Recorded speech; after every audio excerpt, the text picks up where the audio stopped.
Bom, vamos agora conversar com a doutora Daniela Matsumoto, vamos falar da saúde das crianças, né? A doutora Daniela, sempre que vem aqui, tem muita pergunta, sempre fica pergunta para ela responder, né, Daniela? Tudo Oi, bom? Rosi, eu tô vindo cada vez mais próximo, né? Graças a Deus, né? Porque antes ela vinha tão espaçada e as mamães ficavam assim, cadê a doutora Daniela? Cadê a doutora Daniela? Mas lá no consultório também, eles ficam, quando você vai não ver mais? Eu falo, mas é que eu tenho que ficar aqui. Coisa boa, né, Daniela? Só que a gente tem duas perguntinhas que vieram pelo Face. Vamos lá para a primeira pergunta? Vamos colocar a primeira pergunta para a Daniela responder? Olha lá, a Aline, tá? Ela tem um bebê de 1 mês e esse bebê mama o dia todo. É porque ele não se sustenta só com o leite dela? Não, eu até... É a Aline, tá? E a mãe dela é a Rita. Um beijão para elas. Oi, Aline. Eu até falo muito, eu friso muito isso no consultório. A criança, nos primeiros 6 meses de vida, mas principalmente nos primeiros 4 meses de vida, o seio materno ele é livre demanda. Então, tem bebê que vai querer mamar de hora em hora, porque a pessoa sai do hospital com aquela ideia de que o bebê precisa mamar de 3 em 3 horas.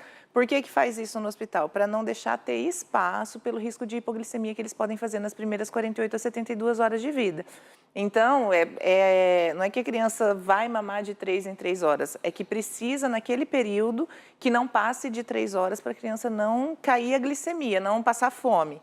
Mas o seio materno ele é livre demanda, não quer dizer que o leite dela não está sustentando. Tem mãe que tem medo, né, Dani? Ah, é porque meu bico estava rachado, ele está chorando, será que é fome? Será que meu leite é ralo? Sim, tem ocasiões específicas, às vezes a mãe está com uma mastite, às vezes a mãe está mesmo com a mama machucada, às vezes está com uma produção mais baixa que precisa tomar alguma providência, fazer alguma medicação, mas isso vai ser avaliado na consulta.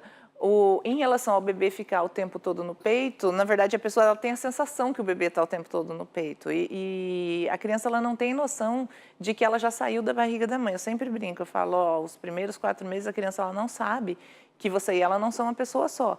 Então, ele vai mamar, às vezes, só para ficar perto dela. E, às vezes, não. Às vezes, ele está mamando porque ele está com fome mesmo o tempo todo. O estômago dele é muito pequeno. Então, o pouco de leite que entra, logo ele também já está evacuando. Tem aquele bebê que é igual pato, né? Ele mama e daqui a pouco já faz cocô. Então, sempre tem espaço e ele sempre está mamando. É muito importante nessa fase para o crescimento dele. Tem diferença de bebê menino, bebê menina? Se mama mais, se mama menos? Não. Se nasceu mais magrinho, se nasceu mais gordinho? Não tem nada a ver. Essas diferenças não tem?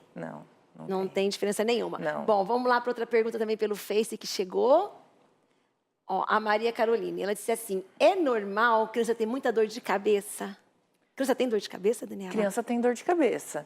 Agora, as causas dessa dor de cabeça precisam ser avaliadas, porque o que acontece? Tem a dor de cabeça tensional, que é aquela, brincou demais, cansou demais, E é simplesmente aquela dor de cabeça que a gente... dor de cabeça tensional. Igual a gente tem. Teve um dia mais cheio, cansou mais, acabou ficando com dor de cabeça. Mas tem aquelas dores de cabeça que pode ser por uma sinusite, tem dor de cabeça que pode ser por alguma causa neurológica. Então, assim, dor de cabeça em criança, assim como em adulto, as pessoas elas têm aquela ideia de que a criança não tem cefaleia. Eu também achava criança que não tinha. tem. Criança de 2 aninhos não tem cefaleia? Tem, ela não sabe te contar. Isso que eu falo, ela como só o não médico sabe vai te contar. saber Eu sempre brinco com a mãe e falo assim, se ele está muito chatinho, às vezes ele reclama, põe a mão, tudo, ele não vai te falar, eu tô com dor de cabeça. Às vezes ele põe um apelido naquilo. Tinha uma criança que chamava de boi, ele falava, eu tô com boi. E é dor de cabeça, assim, ele deixava bem claro que era dor de cabeça, assim, o jeito que ele descrevia o boi. Então, é prestar atenção mesmo. Eu sempre falo também, as mães, elas conhecem a criança. Né? Então, eu sempre levo em consideração porque em 99% das vezes a mãe vai estar certa no que ela está te falando. Tem pergunta, né? Não se identificaram, né? Mas olha só, obrigada pelas perguntas, né, Daniela? Diz que, assim, ela mandou assim, essa mamãe. Meu filho tem 6 anos e quando ele corre, que ele briga, que ele corre muito, ele fica muito gelado. E ele não está conseguindo correr tanto, é isso? Ele cansa muito. O que pode ser? Tem várias causas que pode ser simplesmente fisiológico, porque o metabolismo da criança é acelerado, então quando ele corre, ele brinca, ele pode gastar muita energia e fazer uma hipoglicemia, ele pode ter uma causa endócrina, pode ter uma causa pulmonar, a criança tem ele corre, não tem aquela resistência toda respiratória, ou até mesmo alguma causa cardiológica. Causas cardiológicas em criança, normalmente elas são descobertas nos 2 primeiros anos de vida. Já nos 2 primeiros anos? Normalmente nos 2 primeiros anos de vida, já, uma né? criança... Você já nasceu com com essa condição. mas aí é importante estar passando com o seu pediatra para estar avaliando, né, fazendo exames para ver se existe alguma causa. Normalmente eu tentaria descartar a causa endócrino, pneumo e cardio, né, mas pode ter qualquer causa e pode simplesmente ser fisiológico, pode ser normal dele ali, que tem um metabolismo já um pouco mais acelerado. Tem outra perguntinha aqui, ainda falando da dor de cabeça. Se a criança na escola não consegue enxergar direito, problema de visão, se pode dar dor de cabeça também? Nos livros de semiologia dizem que não, mas a vida prática diz que sim.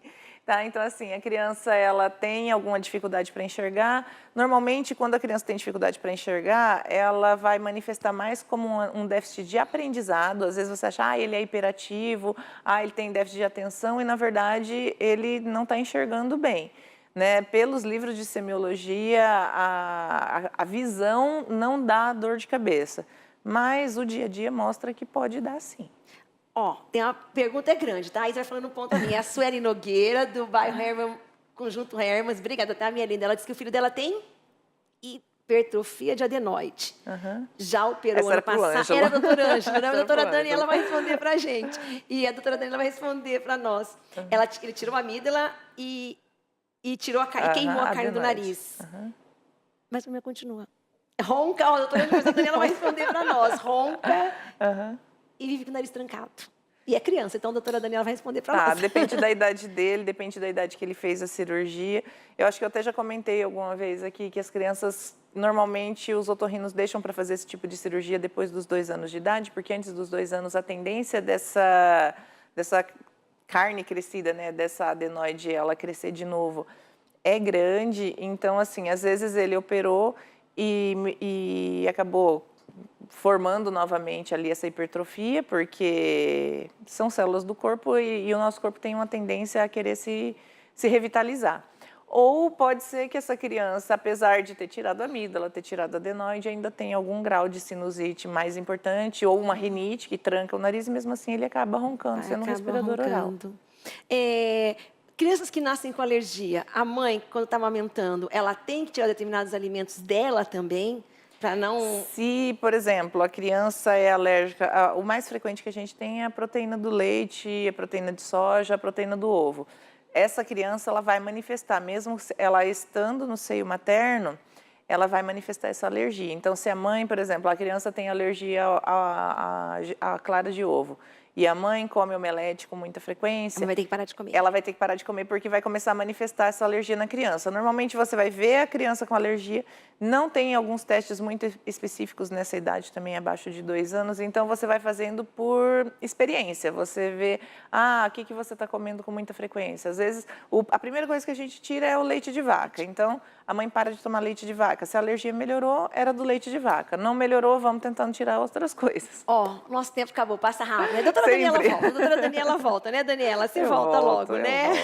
Obrigada mais uma vez pela sua presença. Eu que agradeço, agradeço o convite e mandar um beijo para a galera toda. E agora hoje eu não vou citar nome, porque até na rua estão gritando, manda beijo para mim. Então, assim... Beijo, Daniela, e beijo meu também, tá, gente? Ela volta, tá? Bom, que a nossa semana seja muito abençoada.